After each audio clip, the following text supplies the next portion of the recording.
All right, so I've never really told this to anyone, but I've been sitting with it for a while now, and I guess I just want to get it off my chest. My name's Alyssa, I'm 33, and I've been married for almost 7 years. Me and my husband, Josh, we're good. Not perfect, but solid. We have routines, responsibilities, the usual stuff. Work, bills, groceries, dinners where half the time we're on our phones. You get it. Life kind of settles into autopilot after a while. You love the person, but the spark becomes more of a steady hum. Comfortable, safe, maybe a little dull sometimes, but nothing to complain about. Josh works in real estate, always on the move, meeting people, dealing with clients and coworkers. He's got this group he hangs with at the office. Most of them I don't really know well. We've gone to a few office parties together, but I usually just smile, make small talk, sip wine, and wait till it's time to go home. One of the guys he works with is named Eric. Tall guy, mid-30s I think, always well put together, polite, quiet, a little funny when he wants to be. We've bumped into each other a few times, at Christmas parties, once at a barbecue last summer. I didn't think much of him. He was just that guy from Josh's office. Anyway, a few weeks ago, Josh had an open house out of town and needed to take the car. I had a doctor's appointment across the city and didn't want to cancel. I was complaining about it casually over dinner, and Josh said, "Why don't you text Eric? He lives nearby and goes past there on his way to the office." I kind of shrugged it off at first, but later that night, Josh texted him without me even asking. Eric replied that it was no problem, said he'd be glad to swing by and pick me up. And that was it. Totally innocent. No big deal, just a ride.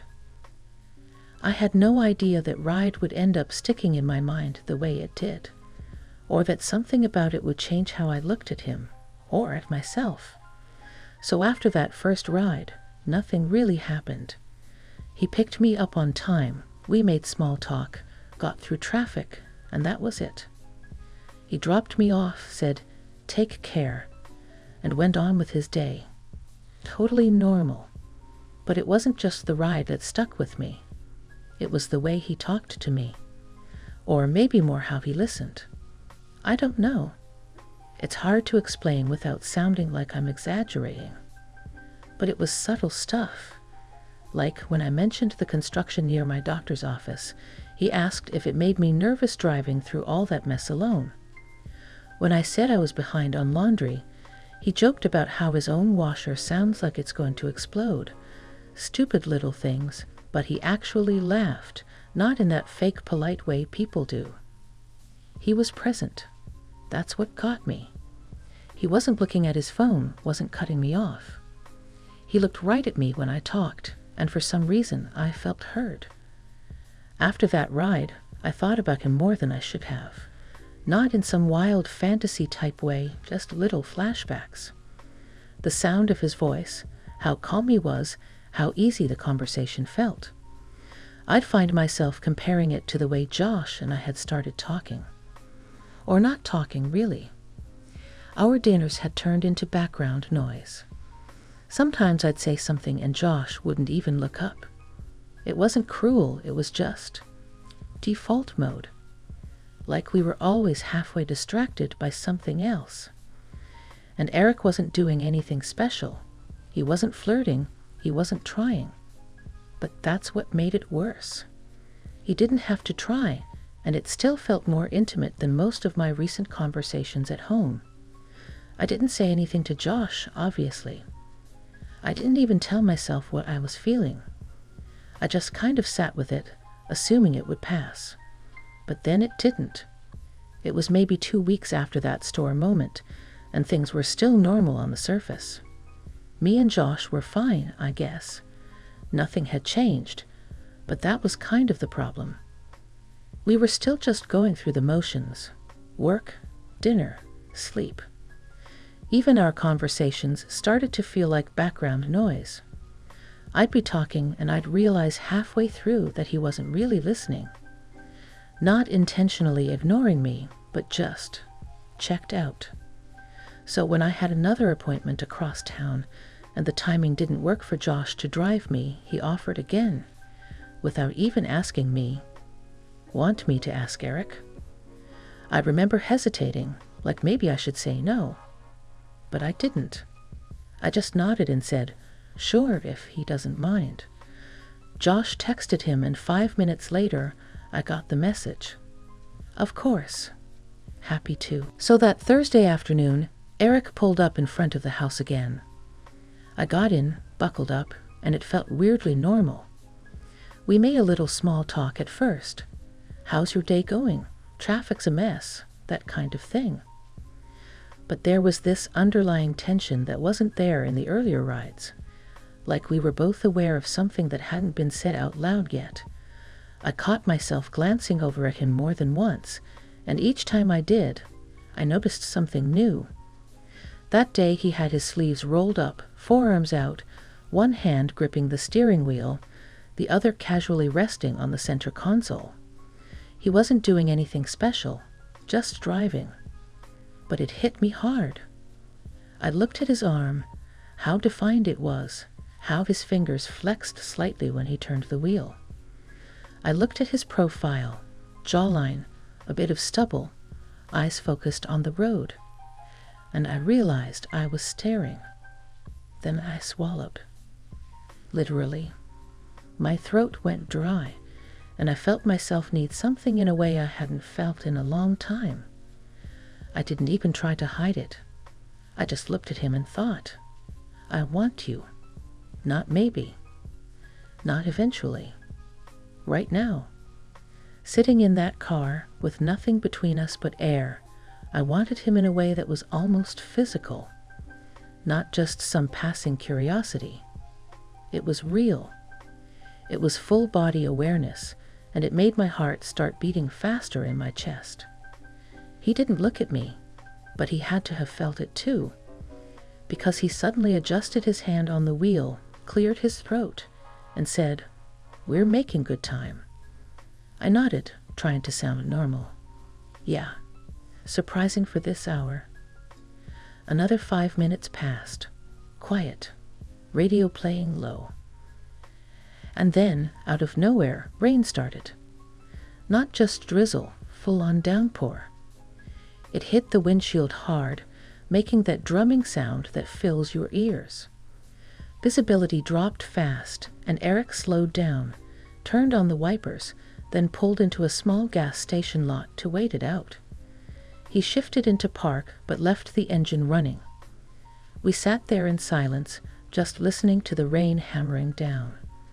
The windows fogged slightly at the edges. There was something about that small space, that weather, that pause from the world, that made it feel like we were suddenly completely alone. He leaned back slightly in his seat, stretching his fingers out. I could see his chest rise and fall more slowly now. I don't know what made me do it. Maybe it was the buildup or how quiet the world felt. But I looked at him and said softly, "Do you ever feel like you're doing everything right, and still missing something?" He turned to me slowly, eyes meeting mine. He didn't say anything right away, just looked. Then he nodded. "Yeah," he said, "all the time." I didn't move. Neither did he. But the air between us was thick, like it had weight. I couldn't stop looking at him, and I didn't want to. He reached up slowly, like he wasn't sure if he was allowed, and brushed a piece of hair from my face. I didn't pull away. My breath caught a little, but I didn't stop him. His fingers lingered on my cheek just a second longer than they needed to. And then it just happened. He leaned in, slow, like giving me a chance to say no. I didn't. I leaned in too. And our lips met. Just for a second at first, soft, careful, testing the line. But then it deepened. He kissed me again, fuller this time, and I didn't stop it. I kissed him back, and my whole body reacted instantly. I felt it in my chest, my stomach, my legs. I was shaking a little. I didn't even care. There was nothing messy or dramatic about it. It wasn't like a movie. Just two people who'd been skimming around the edge of something for too long and finally crossed over. His hand slid behind my neck, my hand found his knee, and we stayed like that for a minute, maybe more, lost in it, not speaking, just being there. His hand was still behind my neck when we pulled back from that second kiss. I was breathing harder than I should have been for just a kiss, but it wasn't just the kiss. It was everything. The silence, the build-up, the awareness of what this was turning into. I felt like my skin was on fire under my coat. I was wearing a black skirt that day. Not short, but enough above the knee to feel light. Paired it with a tucked-in beige blouse and a long, belted trench coat because it had looked like rain earlier, which of course was now pouring down all around us. Underneath, I had on semi-sheer stockings. The smooth kind, just enough sheen to catch light, with that soft pressure that makes you feel pulled together. He looked down for a second, like his brain was catching up with what his hands wanted to do, and then one hand moved off the steering wheel and rested lightly on my thigh. Not fast, not aggressive, just placed there like he was testing the water. His thumb brushed gently along the inside, through the fabric. The way it slid over the nylon made my whole body tense, not in fear or discomfort, but in that intense, heavy way where you're barely holding it together. That kind of alertness you can't fake. His hand stayed there a moment, then moved slightly upward, still over the fabric, still slow. He wasn't grabbing, he wasn't rushing, just tracing. Feeling the curve of my leg like it was the first time he'd been allowed to really notice it. I could feel every movement because of how sensitive the material was. Every stroke sent something through me, like I was on the edge of something I wasn't sure I should even want, but couldn't look away from anymore. And I didn't stop him. I couldn't. His fingertips ran along the top edge of the stocking, right where the fabric met my skin, and I swear I had to bite the inside of my lip to keep from reacting out loud. My heart was pounding. My legs were tense. It felt like my entire body was leaning forward while I sat perfectly still. Then my phone buzzed. A calendar alert. It brought me back fast. I pulled away slowly, still breathing hard, and looked down at the screen. My appointment was in 10 minutes. He exhaled, leaned his head back against the seat, eyes closed for a second. Then he looked over and said, "You okay?" I nodded. I wasn't. But I said, "Yeah." And we drove the rest of the way in silence. Not uncomfortable, not awkward, just heavy, like we'd stepped into something we weren't sure how to carry yet. But we both knew we couldn't pretend this hadn't just happened. We pulled up outside the building, and he parked without turning the engine off. I reached for the handle but hesitated. I turned back to him for a second. His hand was on the gear shift, but he wasn't moving either. "Thanks for the ride," I said, and I meant it. But we both knew I wasn't just talking about transportation. He looked at me and nodded slowly. No smile this time. Just this kind of understanding between us, like we both realized that a line had been crossed, and there was no putting it back. "You're okay?" he asked. I nodded again. "Yeah, I'm good." And that was it. I got out, closed the door, and walked into the building with my heart still beating in my ears. My legs felt a little unsteady. Like I'd just run a long sprint, but didn't know where the finish line had gone. The appointment went by in a blur. I couldn't focus. I kept thinking about the way his hand moved, the weight of that silence, the way I'd wanted it so badly and hadn't tried to stop it. I wasn't confused by what I felt. I was confused by how natural it had felt in the moment, how right it had felt. And that scared me more than anything.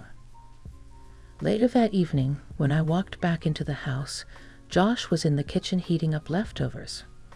I said hi. He said, "Hey, babe," and kissed the top of my head like usual. Like nothing was off. Like I hadn't just kissed his coworker. Like his coworker hadn't had his hand on my leg less than 6 hours ago. And I smiled back, said something dumb like, "Smells good," and went to change out of my clothes. My heart was still racing, but I made it look like everything was fine. And maybe that's the worst part. Because it wasn't fine. Not inside. I laid in bed that night next to my husband while he snored softly, scrolling through my phone just to stay distracted. I couldn't stop replaying the moment in the car. The rain, the look, the touch, the feeling that I hadn't had in years. Not because Josh is a bad man. He's not. He's kind. He loves me. But somewhere along the way, something went quiet between us. And Eric, he didn't fix it. He didn't try to. But in a moment I never saw coming, he reminded me that I still had that side of me. That desire. That hunger. That spark. After that ride, I didn't see Eric again for a while. Not by accident, by choice. I avoided him as much as I could. I made excuses. If I had an appointment, I suddenly didn't need a ride. If Josh brought up something about work that involved him, I nodded and stayed quiet. I think part of me hoped the feelings would pass if I could just get enough distance. And on the surface, it worked. Life moved on. Josh and I fell back into our usual rhythm. But inside, I wasn't the same. The worst part? Eric didn't chase it. He didn't text me. Didn't call. No awkward "we need to talk" moment. He didn't show up at our house again. It was like nothing happened. And that should have helped. It should have made it easier to let it all fade into the background. But it didn't, because I couldn't stop thinking about him. It wasn't even the kiss that haunted me the most. It was the space right before it. That moment of pause, the hand on my leg, the eye contact that held everything. I kept replaying it in my head, sometimes in the middle of the day, sometimes when I least expected it. Folding laundry, driving, brushing my teeth. He would just show up in my thoughts like a spark I didn't ask for. A few days later, Josh casually brought him up. We were in the living room. There was a match on that weekend, Barca versus Atletico, and Josh was hyped like always. He's one of those die-hard Barca fans who actually gets angry at the TV. I used to find it annoying, then it got endearing. Now it's just part of the background. Out of nowhere, Josh said, "I was thinking of inviting Eric over. Grab some beer, watch the game here." I froze for half a second. Didn't even let it show. I nodded slowly, just said, "Sure," and looked down at my phone. But the thing is, Eric refused. The next day, Josh told me he texted him and that Eric had politely passed. Said he had some things to handle. That alone was weird, because Eric never turned down football and beer. He and Josh had watched plenty of games before, and Josh even looked confused when he told me. Said something like, "First time he's ever said no." And that's when it hit me. He was avoiding us. Avoiding me. I think for the same reason I was avoiding him. It wasn't guilt exactly. It was the weight of something unspoken and the fact that neither of us knew what to do with it. He probably figured it was better to stay away, keep the peace. Maybe he was trying to be respectful. Maybe he was trying not to tempt himself. I don't know. But knowing he said no, it shook something loose in me. So that night, Josh got called in for something last minute. Some client issue, some paperwork problem, doesn't matter. I was alone. He left around 8, said he wouldn't be long. I said drive safe and kissed him goodbye like everything was fine. But the second the door closed, the silence hit me. No TV, no background noise, just the hum of the fridge and my own thoughts. I sat on the couch for a while, scrolling, couldn't focus. Tried watching something, but every scene just blurred. I poured a glass of wine, took 2 sips, and left it on the counter. My chest felt tight. Not sad tight, not anxious tight. Just full, like my body needed to do something. Let something out. I went to the bedroom, laid on top of the covers, still in my clothes, just flat on my back, staring at the ceiling fan turning slowly. And that's when it started. I closed my eyes, not even trying to do anything specific. I just let my thoughts drift. And they didn't drift far. They went straight to him. His hand on the steering wheel. His sleeves rolled up. His voice. That calm look in his eyes when he asked me, "You okay?" The weight of his hand on my leg, the way it felt through the fabric of my stockings. The way I couldn't breathe right when he touched me. The kiss. The silence after. I bit my lip. My eyes stayed closed. My chest rose and fell quicker. And I let the thoughts run. All of them. I didn't fight it anymore. I stopped telling myself I was wrong for wanting him. I stopped pretending it was just a one-time accident. Because that night, lying in bed alone, with the house quiet and the sky dark outside, I didn't feel married. I didn't feel like someone's wife. I just felt like a woman, needing something, needing him. And the truth is, in that moment, I didn't care if it was right. I didn't want logic. I didn't want reason. I just wanted to feel that again, whatever that was.